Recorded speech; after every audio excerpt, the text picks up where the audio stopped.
I don't call it a diet now. Now I call it a way of eating because it's a lifestyle. Diets have a start date and an end date in my mind. I've heard that somewhere. Once or twice. So I found I was so blessed to find the Zeroing In on Health group with Charles Washington, Kelly Hogan, Dr. Lisa Wiedemann, and those people. And I just followed their directions. It was so simple. Only eat when you're hungry. When you're hungry, only eat meat till you're not another bite full. Yes. Only eat the meat you crave and can afford, and never under any circumstances do you put a sweet taste into your mouth. That was it. I'll do that. I don't care. I'll do that. That's easy. To me, that seemed so simple. Because it was prescriptive? Is that what made it easy? I think because there just wasn't all these details, you know. I looked at keto at one time, and yes, Jiminy Christmas, there was just too much shit to keep track of. Oh, actually, keto is pretty easy too. Low carb, moderate protein, high fat, done. Like, and eat real food, done. So, but people made it hard. Same with carnivore now, though, and I don't want to get off your story, but carnivore, yes, the simplicity of it is the beauty of it. People think that means boring, simplicity. I'm like, no, simplicity means doable, practical, able to do it quite easily without having to overthink things. And I think that's where people get off the rails. Well, now in the paleo or in the carnivore world, well, you can have honey. Oh, you can't have this particular meat. This one has this and this. And they're trying to be hard, but this happens with every popular diet trend, Brett. And the Atkins sure. Not hard, but then it became hard with all the convolution. Paleo, same thing. Carnivore, keto, all of these ones just start to, people want their own versions of them, and that's when people get confused. So it's good to always remind people, yeah, just eat meat, water, nothing sweet, boom, do it. And that's what I did. I mean, I just followed the directions. I surrendered to the process because I didn't want to be crazy anymore.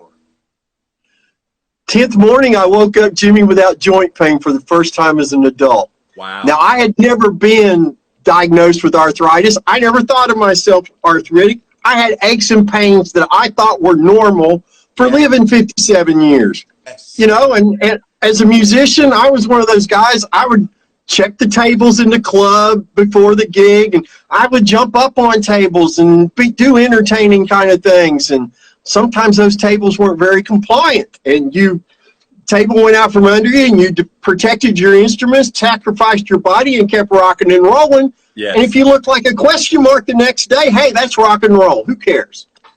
So, you know, but then to wake up without any joint pain for the first time, I always take an early morning walk. I'm skipping down the sidewalk like a little kid because it feels good. It doesn't hurt. And I'm amazed. Keto Chow is a customizable shake mix that is also perfect for cooking and baking, giving you simple, nutritionally perfect meal options. Keto Chow. Make keto easy. Discover your favorite flavor at jimmylovesketochow.com. And then on the 24th day, and I always get emotional about this because it's such a beautiful memory. I'm walking, and I'd been real careful.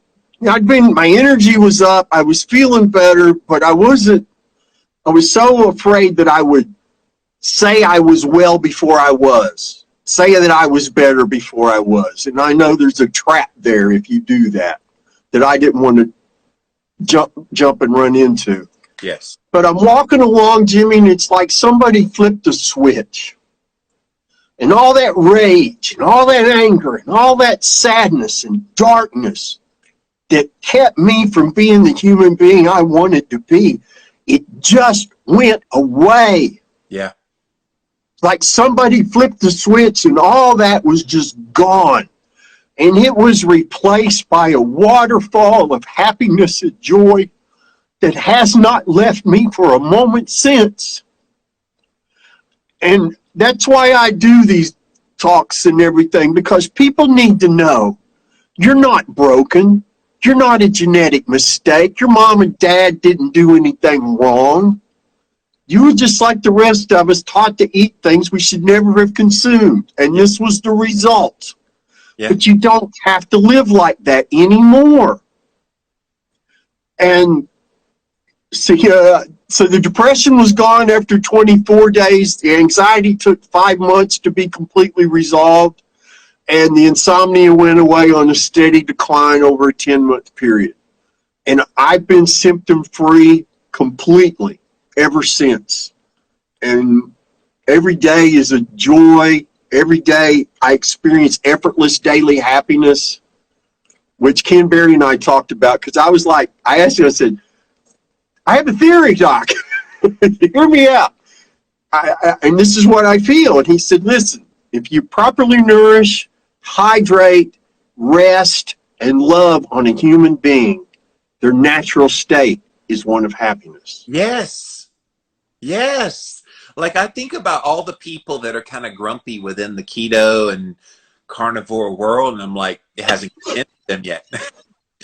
There's something going on. There's something's wrong about the plan, because yes, you're right. There's this spontaneity of happiness. There's spontaneity of contentment with purpose in life. When I see Brett Lloyd on your page and I see you talking on the videos, I see a man on a mission with a purpose, with conviction in your heart. It just oozes, dude. And you're definitely doing it on my show today. Well, thank you. I thank God for always giving me the words to say. Because I'm a flawed guy, even still. We all. I've had to unlearn a lot. That was the biggest challenge. Was, when you lose all your symptoms, there's not a toolbox with your name on it. It says happy skills. Right. That you're ready to put into use. And I had to learn how to be a functioning human being for the first time ever, really, as a sane person. Let's dig into that, because I know this is a big part of your work as well. Of, all right, the meat heals. Yes, you're able to overcome the depression, the anxiety, getting off the medications, all the wonderful things that have happened to you. And then, yeah, it's like, congratulations. Now what? And there's no care. There's no, here's how you get those benefits going. Here's how you retrain all of those brain habits that you used to cope over the years. Because I'm sure there were things that you just fell back on as habits that just became so much a part of who you were that you didn't know any different, that when you healed, you still fell into those habits. Can you talk about some of those and what you've done to turn those around? A great example of that, Jimmy, is there was a person in the carnivore community who I have enormous respect for. And we had a little chat going on Facebook for a while. And I sent them a message with nothing but good intentions, joy in my heart, and respect for them. And the response I got back was rather curt and abrupt. And I thought, I wasn't expecting that. And I went and reread my message. Well, what I thought I wrote and what I wrote weren't the same thing. What I wrote was presumptive, rude, and completely ineffective in conveying the thought I was hoping to convey. And I was like, oh crap, that's self-sabotage right there. And I knew I had an issue with self-sabotage, because I could get things going on a roll when I was Captain Crazy, and geez, things are going great. Wonder what would happen if we did this really stupid thing. And then I would do the stupid thing and wonder why I got a phone call saying, don't come back to the gig. We found somebody else. Those kinds of things. I have a theory about that. I think when you go through some stuff, and this applies to anyone with trauma of any kind, and I think what you went through in your life with all the drugs, with the depression and anxiety, that was a traumatic period of your life, that long, decades-long period. So my theory is you get so used to that as being your normal, your familiar, that when you're out of that, you almost want to thrust yourself back into it so something feels comfortable and normal for you. And so, yeah, you self-sabotage, but it was with a greater purpose, at least in your mind. in mind that you wanted to feel familiar about something, because you're still trying to get your legs under you. You're like that baby that's like shaking, trying to figure out how to walk, and you're figuring out how to emotionally walk again in your life. That's so true. And what it came down to, and what I still do on a regular basis, because I haven't fixed everything that I need to fix yet in that regard. But I recognized, number one, I had a horrible view of my fellow man, and I had to change that. I had to start being more patient. I had to be more forgiving. And when people made mistakes and errors and whatever it was, I had to be understanding, and I had to learn to be responsive instead of being reactive. Yes. And I knew from my own psychology experience all those years before, for every don't, there has to be a do. You can't just eliminate old crappy behaviors. You have to replace them with something. Otherwise, you leave a hole in your being, and things just start going sideways after a period of time. You cannot leave that empty spot.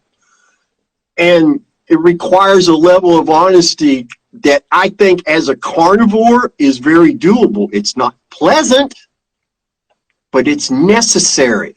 Right. And I think if your brain is not inflamed and it's operating optimally, it's easier to recognize and accept the flaws in ourselves. Whereas when your brain is inflamed, that dissatisfaction, that need to feel that, to heal, to eliminate, to make things better, that constant need, it's got to be better, it's got to be better, it's got to be better. Well, now it's just got to work. It's just what results matter. I'm not in that locked in perpetual state of I've got to do, this has to happen or I'm going to be less of a human being. Right. And one of the greatest things this way of eating has brought to me is genuine confidence, not arrogance, confidence. I can admit when I'm wrong, and it doesn't break my heart. Look, I'm going to tell on us today. Right before we came on the air, you and I had a bit. I knew this was going to come up, and it should, because it makes a great point. I'm not going to get into the details because it's nobody's business, but you and I kind of had a little bit of a tit for tat in the chat beforehand. But it simplifies what you're talking about, because you said something to me and I kind of read it a different way than you intended, but I read it. I was like, well, wait a minute. I know this about. And you're, oh my gosh, you're so right. I'm so used to habitually telling people that, and it was cool because I didn't take offense to it. I was even explicit. I'm like, dude, I'm not mad. I just want you to know how you came across to me. And you're like, you're right, and I'm sorry, I didn't mean to blah blah blah. And I was like, we're cool, man. I'm about to come on the air and love all over you, so it's not going to be a big deal. But it's those kinds of things that you get somebody like myself who understands and will be loving towards you. It's the people that aren't loving towards you that you kind of go that you want to be better. That's so true. And one of the things that I have found out, not just with the carnivore community, but low carb community in general, when people's brains aren't inflamed, they're a lot easier to communicate with. They're more pleasant to be around. Yes. I seriously think that if Western society just went low carb, 90% of all the hatefulness and rage would just evaporate into the mist. Yes, there would be no haters, no trolls, no school shootings, no crazy people out there doing weird things in the culture. Like and I've said this for many years, Brett, long before I knew you, that I feel like a lot of the mental health issues that require medication could easily be resolved with adequate fat and protein fueling people's brains better.